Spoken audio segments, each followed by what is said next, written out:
Well, our top story today from the GatewayPundit.com, FBI Director Kash Patel and Deputy Dan Bongino face massive Patriot backlash after claiming Epstein did kill himself and downplaying the Trump-Butler assassination plot.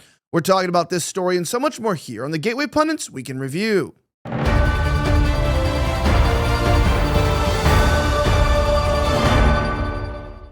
My name is Elijah Schaffer, and this is the Gateway Pundit's Week in Review, where we cover the top 5 stories of the last 24 hours. Our top story today is somewhat of a bitter one for myself, considering that I like Kash Patel, and I consider Dan Bongino to be a friend, but maybe on a more minor sense, a colleague, and have respected his work deeply. Therefore, it is against my will that we are reporting this, yet we have to tell you the truth. It seems like there is trouble in paradise. Dan Bongino and Kash Patel may be covering up something in the government. The question is, why, or are they? Jim Hoff reports. The newly appointed FBI leadership under Director Kash Patel and Deputy Director Dan Bongino has ignited a firestorm across conservative circles after publicly backing the official narrative that Jeffrey Epstein died by suicide and brushing off explosive concerns about the shocking assassination attempts on President Donald Trump. During a tense Fox News appearance with Maria Bartiromo, the two Trump allies, celebrated as deep state slayers, parroted the same discredited government line that patriots have fought against for years. During the interview, Bartiromo asked Patel and Bongino about Patel's recent Senate testimony, where he was grilled about Senator John Kennedy about Jeffrey Epstein's death. Kennedy asked, did Jeffrey Epstein hang himself or did somebody kill him? Patel's response was, Senator, I believe he hung himself in a cell in the Metropolitan Detention Center. This interview that we're about to watch was somewhat jarring, but check this out. Here's a clip of her talking about this with them. Watch. You said Jeffrey Epstein committed suicide. People don't believe it. Well, I mean, listen, they have a right to their opinion, but as someone who has worked as a public defender, as a prosecutor, who's been in that prison system, who's been in the Metropolitan Detention Center, who's been in segregated housing, you know a suicide when you see one, and that's what that was. He killed himself. You want me to? I've seen the whole file. He killed himself. You said Jeffrey Epstein. Okay. I've never seen less convincing, fact telling. It's like, you see him do this? Yeah, when you just get a little bit of neck, triple fractured neck, the cameras went down, the security guards fell asleep, and no one witnessed the death. Just typical suicides. We do call that suicide, but in my business, we call that being suicided, which means that you did kill yourself, but not voluntarily.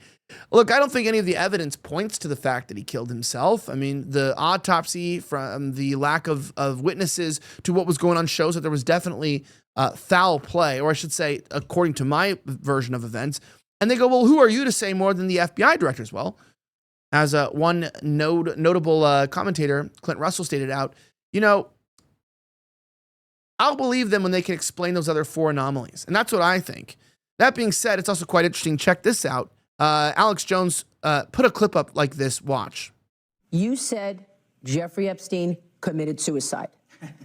People don't believe it. Well, I mean, listen, they have a right to their opinion, but as someone who has worked as a public defender, as a prosecutor, who's been in that prison system, who's been in the Metropolitan Detention Center, who's been in segregated housing, you know a suicide when you see one, and that's what that was. He killed himself. You want me to? I've seen the whole file. He killed himself. I know it's hard work. So who's in charge at the New York FBI field office? Who's withholding Epstein docs from the Attorney General? James Dennehy is running the show there. There he is. This is the guy who emailed his whole staff to dig in after Trump took office. And don't forget that James Comey's daughter is an assistant U.S. attorney for the Southern District of New York. She worked on the Epstein and Maxwell cases. She's kind of knee-deep in this. Epstein was facing sex trafficking charges in Lower Manhattan. Where's all that paperwork? The FBI seized computers, surveillance videos, banking records, file cabinets, and photographs from all of Epstein's properties in New Mexico, the Virgin Islands, Palm Beach, and in New York. The Justice Department also gave Epstein a sweetheart non-prosecution deal 17 years ago. Where are those files? The Bureau of Prisons. Where are those files?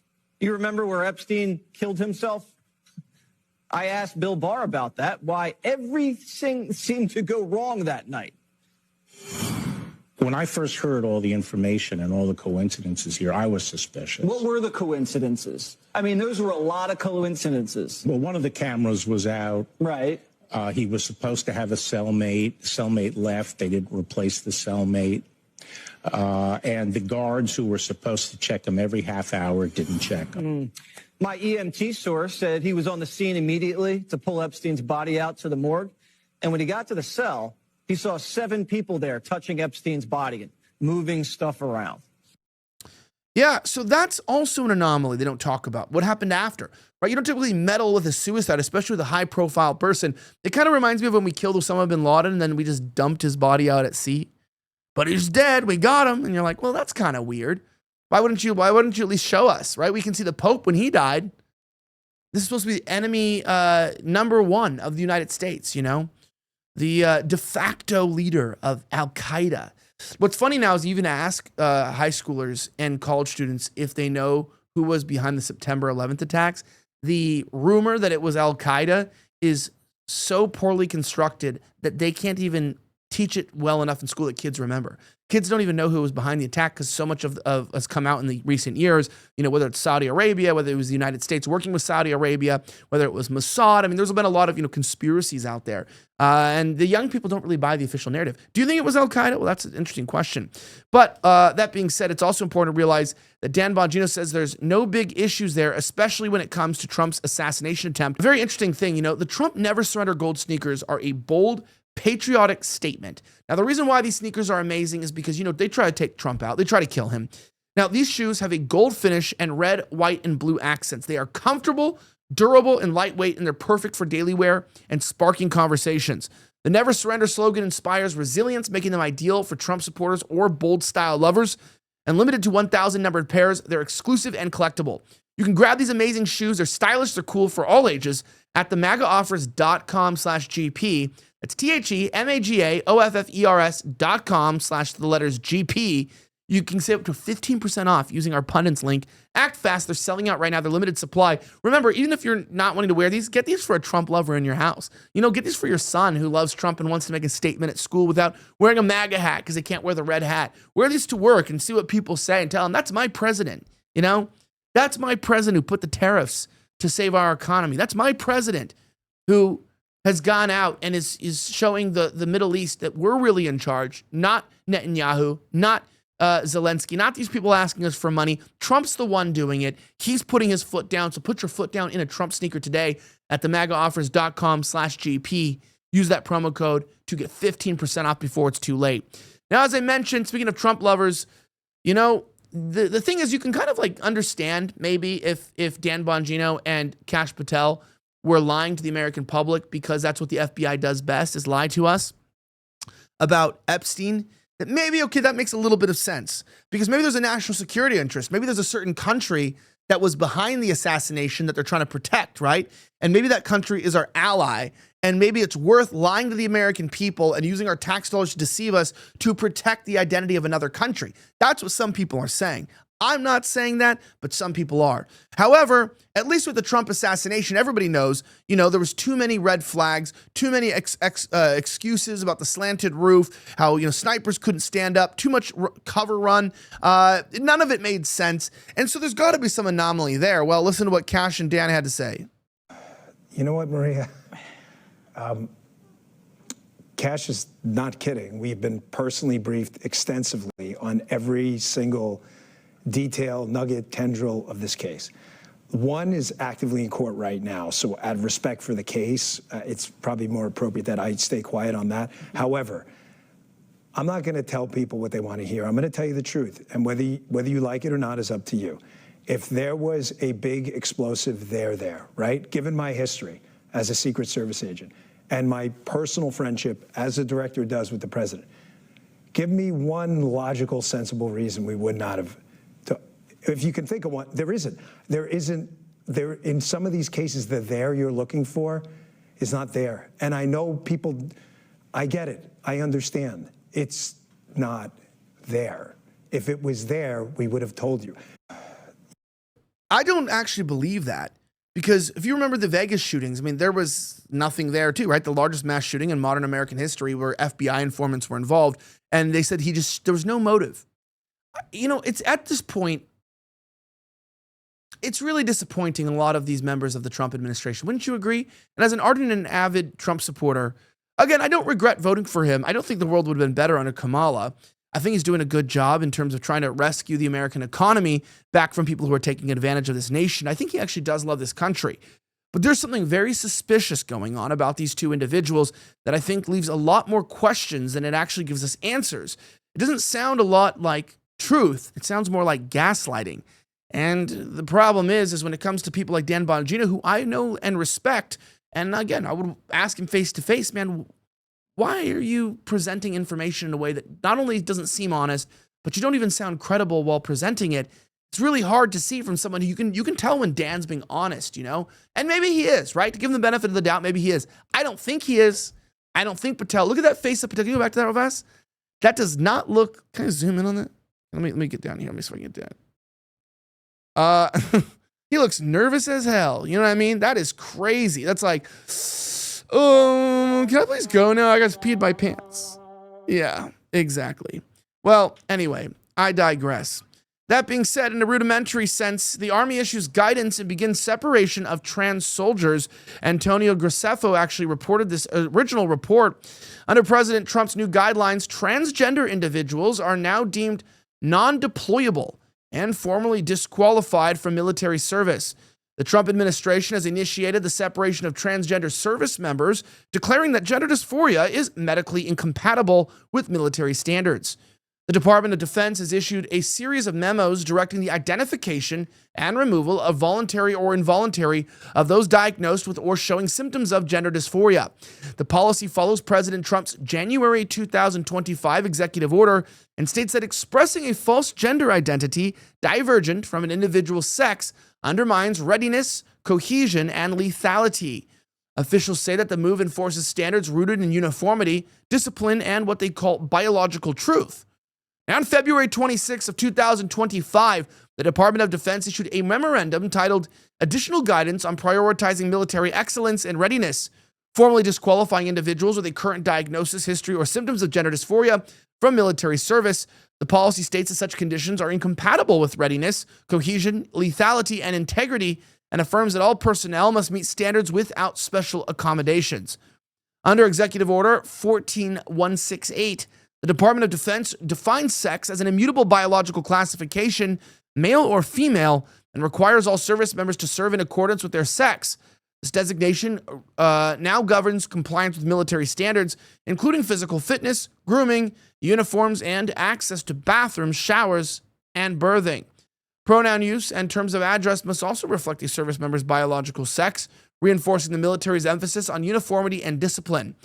Military records are required to reflect the designation, and all intimate facilities must be strictly separated by sex. Standard for drug testing, grooming, and fitness will be applied accordingly. Additionally, the policy prohibits the use of department funds for sex reassignment surgeries, genital reconstruction, or newly initial cross-sex hormone therapy.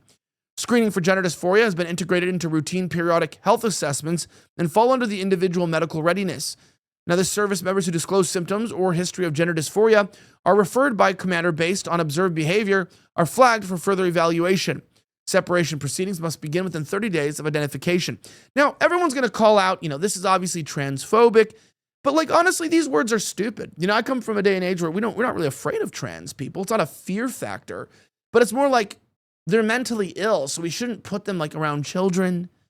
Not into situations that require a lot of emotional stability, high stress situations, particularly those kinds of situations that combine all of those stress and fear factors. We're talking about the U.S. military. By design, this job is antithetical to their entire prognosis. I don't understand, but anyway. That being said, AOC's constituents say the Congresswoman ditched her own town hall after she asked about crime in the district. Cassandra McDonald reports the constituent of Representative Alexandria Ocasio-Cortez recounted to Fox News how the Congresswoman abandoned her own town hall event in the Bronx after she asked her about rising crime in the district. Guadalupe Alvarez told the network that she had asked Ocasio what she is doing for the district, which is facing increased crime and prostitution. As the Gateway Pundit reported earlier this week, that major crime has skyrocketed by 70% in the congressional district represented by AOC since she assumed office in 2019. The surge in illegal activity has more than double the overall increase across New York City, which remained at 30% during the same period. Well, hold up here for a second. Isn't this funny? It's like, she's double the crime rate. It's gone up 70%. That's a diabolical amount of violent crime, petty crime. New York is genuinely unsafe. I've been there several times recently, and I just do not feel safe at all. But that being said, we have a clip about this where we can show you. Check this out. Watch. And you're right. She's just not there. I mean, Guadalupe, isn't that half the problem? She doesn't know what's going on because she's not there. I've gone down and interviewed people many times, multiple times. They say either I don't know her or I've asked for help from her in her office and I've had no response. Why isn't anyone demanding that she get into her district? I believe we are demanding. I speak for myself. I went to one of the town halls where she was speaking in the Bronx, I believe. And when I asked the question of what are you doing for Jackson Heights? Are you aware of the crime and prostitution? Have you seen the neighborhood lately? She dismissed me. She said she'd be right back and never came back and just handed the floor to her assistant, which was really infuriating. Not only that, we were given questions written by them. So it's like our concerns weren't really addressed until someone had to speak up and I had to be that person. And she still does nothing. So we aren't being heard no matter how much we go out there. There's no accountability on her part. And things need to change.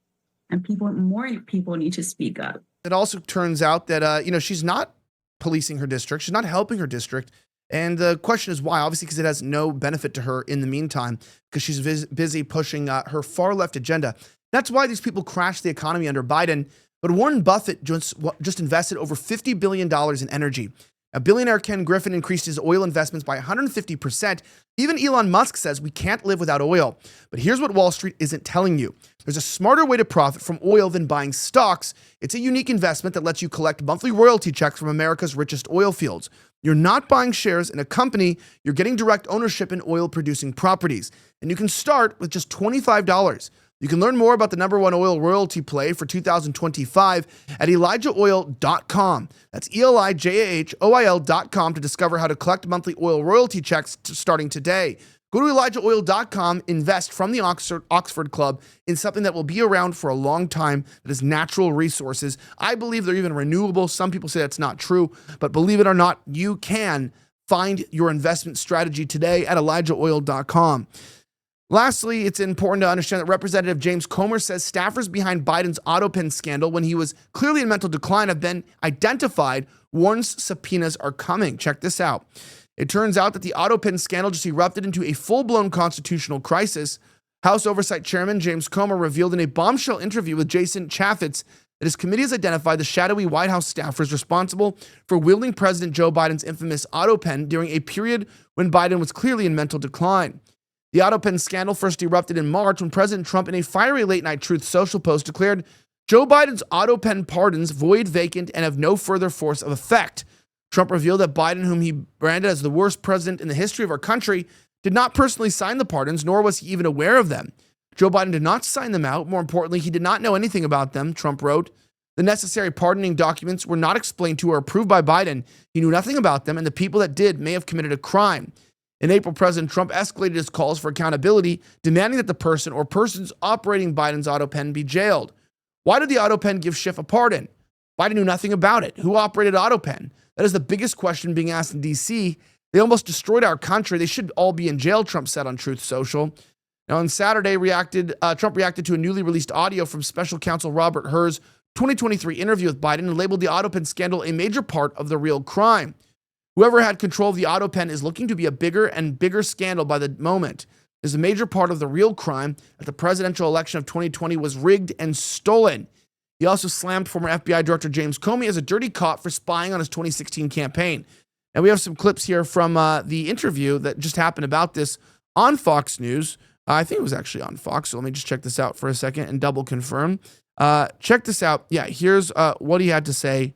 Watch. You are going and looking at who is controlling this Autopen, because Joe Biden, I mean, he's demonstrating that he doesn't have all the cognitive capabilities they had. That interview was from 2023. Yeah, that's hard evidence. Early in the President Biden's term as president, it clearly shows that he was in significant mental decline. It questions who was actually making the decisions. So what we found is not just with the pardons he issued, but many of the executive orders that the courts are now using to Trump-proof, many of the executive orders that President Trump is trying to implement to make government more efficient, many of these executive orders, as well as the pardons of Biden's entire family as a result of our investigation, these were all signed with the Autopen. And clearly from that interview, which was many, many months prior to the heavy use of the Autopen, Joe Biden wasn't capable of making decisions. He wasn't coherent. We think we've identified who the staffers are. Jason, you all have done great work with that over at Heritage Oversight. We're going to bring everyone that we believe was involved in any role in the use of the Autopen. We're going to invite them to come in for a transcribed interview. If they want, then they will receive a subpoena and they will have a full-blown deposition. But we want to find out who was actually making the decisions in the White House during the last 9 months of the Biden administration when he was clearly in mental decline. Yeah, that is a question we all have. Who was operating the Autopen? Obviously, you know, it was the deep state. That being said, I just wanted to say one story you can read on our website is that the WNBA is to investigate allegations of racism by fans at Chicago Sky versus Indiana Fever game after dust-up between Caitlin Clark and Angel Reese. Those stories are fantastic by Kristen Taylor. Find more of it there on our website, thegatewaypundit.com. And if you want to join our membership program, you can get one of these mugs at thegatewaypundit.com. Join our mug club. They're very, very nice cups. You should get one for you and your family. Drink your morning tea. They're absolutely fantastic. Have a great rest of the week, as always. My name's Elijah Schaffer. And if you want to find me and follow me on social media, you can find me on Locals, ElijahSchaffer.locals.com. That's where all my social media is. Feel free to join. Have a great rest of the week, and may God bless the United States of America. I'm signing out.